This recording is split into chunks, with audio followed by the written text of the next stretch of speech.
वैश्विक महामारी कोरोना के चलते पूरा देश इस समय परेशान है। देश का कोई भी राज्य हो, कोई भी शहर हो, लगभग इससे अछूता नहीं रहा है। अगर बात करें उत्तर प्रदेश की, तो उत्तर प्रदेश में भी कोरोना का कहर जो है वो देखने को मिल रहा है। अगर प्रधानमंत्री के संसदीय क्षेत्र की बात करें तो प्रधानमंत्री के संसदीय क्षेत्र वाराणसी में भी शुरू में कोरोना का प्रकोप कम था, लेकिन जैसे जैसे समय आगे बढ़ता गया, कोरोना के संक्रमित मरीजों की संख्या यहाँ पे भी सामने आने लगी। शहर को कोरोना के संक्रमण से बचाने के लिए जिला प्रशासन तो काम कर ही रहा है, लेकिन अपने तरफ से समाज के लिए सेवा भाव रखते हुए जो वाराणसी के 95 सीआरपीएफ के बटालियन है, उसके जवानों ने भी मोर्चा संभाला हुआ है और शहर के में कई ऐसे काम कर रहे हैं जो कोरोना के संक्रमण को बचाने से और कोरोना के बढ़ते संक्रमण को रोकथाम के लिए प्रभावी बना रहा है। हमारे साथ 95 बटालियन के कमांडेंट साहब हैं, उनसे बात करेंगे और जानेंगे कि किस तरीके से सीआरपीएफ वाराणसी में काम कर रही है और किस किस तरह के कदम सीआरपीएफ की तरफ से उठाए जा रहे हैं। सर, आप स्वागत है आपका। Thank you. किस तरीके से सीआरपीएफ काम कर रही है इस कोरोना काल में? देखिए, ये जो कोरोना जैसी महामारी के कारण जो स्थिति उत्पन्न हुई है, इसमें वाराणसी में 95 बटालियन सीआरपीएफ के अधिकारी और जवान विभिन्न टीमें बनाकर पूरे इलाके में केमिकल उसका सैनिटाइजेशन का काम लगातार कर रहे हैं। साथ में आवश्यकता अनुसार लोगों को राशन डिस्ट्रीब्यूट करने का काम कर रहे हैं। जवानों के द्वारा बनाए गए मास्क जो लोगों के बीच में वितरित किए जा रहे हैं सैनिटाइजेशन के लिए। इसके अलावा हैंड सैनिटाइज़र इत्यादि का आवश्यकता अनुसार लोगों को सामान उपलब्ध कराए जा रहे हैं। सर, आमतौर पे देखा जाता है कि आप लोग की जो फोर्स की डिप्लॉयमेंट होती है एक फिक्स एरिया में होती है और आप लोग के काम भी जो होते हैं सुरक्षा के दृष्टिकोण से काफ़ी फिक्स होते हैं। जितने दूर के या जितने कह सकते हैं कि जितने एरिया की जिम्मेदारी होती है उतना आप लोग निभाते हैं, लेकिन समाज के लिए समाज के सेवा में जिस तरीके से आप लोग आगे आए हैं, तो आपका बनारस में अगर बात करें तो बनारस में किन इलाकों में आप लोगों की जो फोर्स है उनका डिप्लॉयमेंट है, कितना एरिया आप कवर करते हैं और इस कोरोना के समय में संकट में किस तरीके से और लोगों को संभाला जा रहा है, शहर की किस तरीके से आप लोग सेवा कर रहे हैं? सीआरपीएफ 95 बटालियन वाराणसी में काशी विश्वनाथ टेम्पल और ज्ञानवापी मस्जिद की सिक्योरिटी के लिए तैनात है। इसके अलावा मेरे इस जगह पर लगभग 5 कैंप हैं। उन 5 कैंपों से टीमें निकल के पूरे बनारस में जगह जगह पर, जैसा मैंने पहले बताया कि केमिकल उसका सैनिटाइजेशन का काम करते हैं, लोगों को राशन इत्यादि देने का काम करते हैं।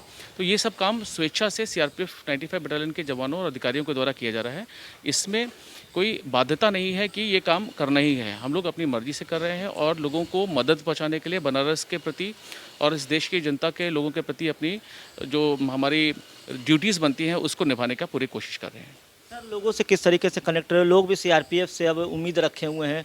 कई जगह से आप लोगों से कांटेक्ट करने की कोशिश की जा रही है, क्योंकि सीआरपीएफ जो सेवा करती है, अब सीआरपीएफ का जो एक तुरंत एक्शन होता है वो अलग रहता है और चीज़ों और सिविल फोर्स के, सिविल के पुलिस के अलावा या जो जिला प्रशासन की टीम है उनको लोग फ़ोन कर रहे हैं। एम्बुलेंस, कई जगह से ये भी शिकायत आ रही है कि फ़ोन किया जा रहा है, रात को एम्बुलेंस नहीं पहुंच रही है क्योंकि गाड़ियां भी नहीं चल रही हैं। तो सीआरपीएफ को किस तरीके से पब्लिक की तरफ से वो उम्मीद मिल रही है, क्या है?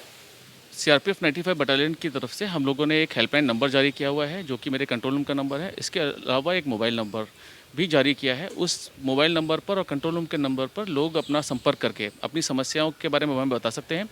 उनकी हर समस्या का निवारण करने के लिए हम लोग जिला प्रशासन और स्टेट गवर्नमेंट की जो एजेंसीज हैं उनके संपर्क में हैं और उनकी हर प्रकार की मदद पहुंचाई जा रही है। तो कोई भी समस्या हो तो उस नंबर पर संपर्क करें। संपर्क करने पर हर प्रकार की संभव मदद जरूर दी जाएगी। खाना वगैरह का भी आपको पैकेट जो है वो भी तैयार किया जा रहा है, उसके लिए भी आप लोग लोगों से अपील करें, जो सक्षम लोग हैं उनसे अपील करके सीआरपीएफ दान ले रहा है राशन और उसके फिर मतलब पैकेटिंग करके फिर वितरण का काम चल रहा है। तो वो कितना चुनौतीपूर्ण है इस समय आप लोग के लिए। और आप, क्योंकि एक दिल्ली में देखा गया है कि 31 बटालियन जो है वहाँ के भी जवानों को भी काफ़ी कोरोना संक्रमण हुआ, कोरोना के शिकार हुए। तो आप अपने लोगों की सेवा के साथ साथ अपने जवानों को किस तरीके से पूरे कोरोना काल से बचा रहे हैं, उनके संक्रमण से बचा रहे हैं? देखिए, जिस प्रकार से जवान और अधिकारी जनता के बीच में जाकर उनके लिए काम कर रहे हैं, तो हमारे लिए एक बहुत बड़ी चुनौती थी कि सारे प्रकार के कार्य करते हुए जवान और अधिकारी उससे सुरक्षित रहें कोरोना से। उसके लिए हम लोगों ने ये पूरे बंदोबस्त अपने सभी कैंपों में किए हैं, जिससे कि कैंप के अंदर किसी भी ड्यूटी से करके आने के पश्चात इंडिविजुअल हर एक व्यक्ति का पूरी तरीके से उसको डिसइंफेक्ट किया जाता है। उसके हथियार जो यूज़ करते हैं उसको डिसइंफेक्ट किया जाता है। साथ के साथ जो वाहन वो यूज़ करते हैं ड्यूटी के दौरान उसको भी पूरी तरीके से डिसइंफेक्ट किया जाता है। तो इस तरीके से करके हम अपने जवानों और अधिकारियों को इस संक्रमण से हम लोग ने बचा पाए हैं। और ड्यूटी के अलावा किसी भी काम से कोई सिविलियन या कोई भी व्यक्ति इस कैंपस के अंदर आते हैं तो उनका भी पूरी तरीके से संक्रमण से बचाने के पश्चात ही उस कैंप के अंदर दिया जाता है, उनको एंट्री दी जाती है। इसके अलावा राशन का जहाँ तक आपने सवाल किया, राशन कुछ हम लोग ने स्वयंसेवी संस्थानों के साथ मिलकर हम लोग ने राशन को यहाँ पर इकट्ठा करके लोगों तक पहुँचाया था। इसी क्रम में फिर सीआरपीएफ 95 बटालियन कावा एसोसिएशन की प्रेसिडेंट, जो कि मेरी पत्नी है श्रीमती रंजीता सिंह, उन्होंने अपनी टीम के साथ मिलकर बनारस के संपन्न और संबद्ध परिवारों से संपर्क किया, उनके घर जाके डोर टू डोर, घर घर जाके राशन का कलेक्शन किया और वो राशन फिर हम लोगों को हेडक्वार्टर में उपलब्ध कराया, जिसको कि हम लोगों ने राशन पैकेट में कन्वर्ट किया है। तो इस तरीके से पूरी बनारस की जनता हर तरीके से हमारे इस अभियान में शामिल है।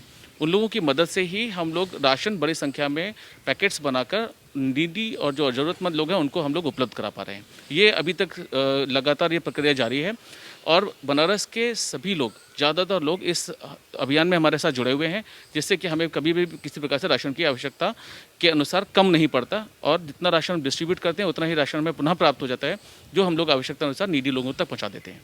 सर, अंत में आपसे ये जानना चाहेंगे, आप शहर वासियों को किस तरीके की अपील करना चाहेंगे, किस तरीके से वो कोरोना से अपने आप को बचाएं, और क्योंकि घर में बैठ के भी सारी चीज़ों को नहीं, बंद करना एक समाधान नहीं है, चीज़ें धीरे धीरे खुल रही हैं, लोगों को निकलना भी पड़ रहा है, कई ऐसी ज़रूरत है जिसकी वजह से लोगों को घर से बाहर निकलना पड़ रहा है, तो लोगों को क्या सलाह देना चाहेंगे सीआरपीएफ? मैं ये सलाह देना चाहूँगा कि इस महामारी से बचने के लिए, बचाव के लिए सोशल डिस्टेंसिंग की जो नियम है उसका पूर्णतः पालन करें। मास्क पूरे समय तक मास्क पहन कर रखें।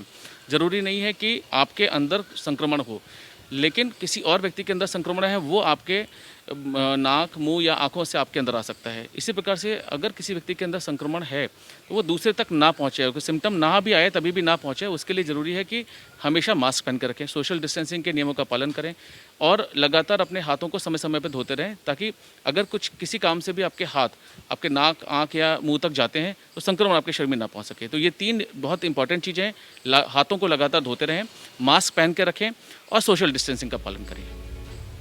तो हमारे साथ सीआरपीएफ के कमांडेंट साहब थे, उनका साफ कहना है कि जिस तरीके से उनकी जो टीम के जवान हैं वो लगातार शहरवासियों की सेवा में लगे हुए हैं। अगर शहरवासियों को किसी भी चीज़ की ज़रूरत होती है, कोई भी समस्या उनके सामने होती है, तो अगर वो सीआरपीएफ से संपर्क करते हैं, सीआरपीएफ उनके लिए तत्काल मदद के तौर पर खड़ी होती है।